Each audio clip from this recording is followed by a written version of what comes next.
3. On Press Pass this Sunday, comedian Kathy Griffin facing a lot of backlash after posting a photo showing her holding an object made to look like President Trump's head. The comedian apologized and CNN fired her as co-host of their New Year's Eve coverage. So in the age of social media, when do political statements go too far? Joining us to weigh in is the chair of YSU Communications Department, Dr. Adam Earnhardt. Doctor, thank you so much for coming in. Yeah, thanks for having me. Of course. So this post drew a lot of reaction, especially on social media from the president himself. He called it disgusting. There was a statement from Melania Trump. So when do posts like this from Griffin go a little too far, and why are we seeing so much backlash and reaction to this compared to what other celebrities have said in the past, especially stuff that we had seen during the campaign trail? Sure. Well, I mean, in her case, it was, you said something about the president, right? So immediately the Secret Service has to go investigate that. They don't have a choice. So anytime anybody makes any kind of threat against the president, whether it's from a comedian or not, they're required, it's part of their job, to go and check it out. The backlash, however, though, was whether or not that actually crossed the line. I mean, we even heard from Chelsea Clinton about this. That Chelsea Clinton said, yeah, this is probably inappropriate, right? Not probably, it was. And, but I'm going to be real honest with you. I mean, I hate the fact that we even have to talk about this. I mean, I hate the fact that, you know, you've got to devote time to this, because I would much rather see us talking about something that's positive, that's pro-social, that's using social media to be positive. Unfortunately, it takes one little act like this, and it was a big act, but one little act like this to get people fired up, to get people angry, and to respond. So, I mean, she took it beyond what we see on SNL is what you're saying, and that's why people stepped up and said something and had reaction from all political parties, not just one. I'm not the funny police, right? I mean, I'm not going to say whether or not something's funny or not. And everybody's different. Everybody thinks. So I'm sure that there were people in the Kathy Griffin camp who thought, this is hysterical, this is funny. But yeah, I mean, at some point, you cross a line, and unfortunately for her, she didn't know what that line was.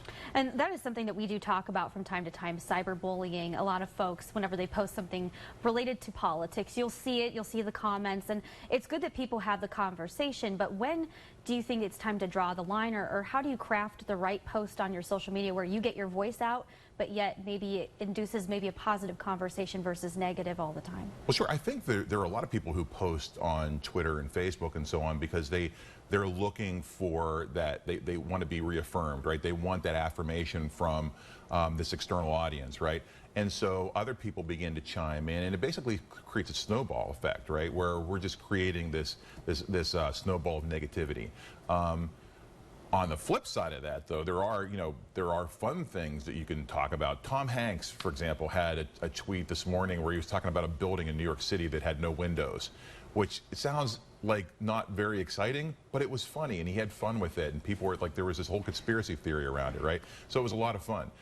And so that's the kind of thing. I mean, if you can talk about those things and turn social media into something positive, that's what you would hope for. But a lot of folks will use social media and they'll get out their opinion, and then it's a new way of them explaining how they feel about something. Do you see social media as a way for folks to say things and think there's no repercussion because they're behind a computer screen? Is that something that you're hearing or seeing? Oh yeah, absolutely. So whenever, yeah, I mean, if you don't have to worry about what the backlash is, then you can say whatever you want to, right? So for example, if I'm on social media and I can just hit the send button, which by the way, we make it way too easy. I think for a lot of people there should be a pause button, not a right? So maybe I should wait 24 hours before I send this out. But if there's no penalty for it, then why not? Yeah, I can just post whatever I want to, say whatever I want to, whenever I want to. A lot of folks watching the coverage of the London terror attacks here on 21 News. All the networks are covering it as well. We're also seeing the social media repercussions and some of the information unfolding there. Also, President Trump, not a surprise, he is tweeting this morning, talking about how,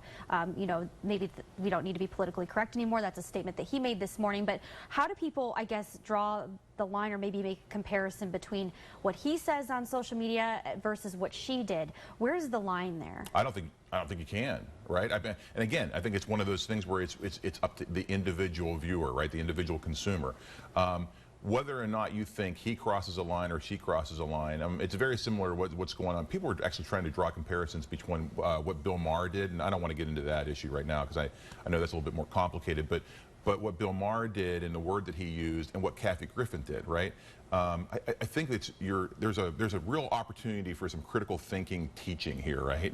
I don't know that we can always draw those comparisons, right? And so, but for each individual, it's a little bit different, right? Somebody's going to read what Trump tweeted and retweet it and share it with a bunch of people and assume that it's the best thing that they've ever read on Twitter, where other people are going to respond to it very negatively. All right. Well, I appreciate your time this morning. Definitely a good way to look into this, especially on a day where we are watching, minute by minute new information unfold. So I appreciate your expertise. Thanks for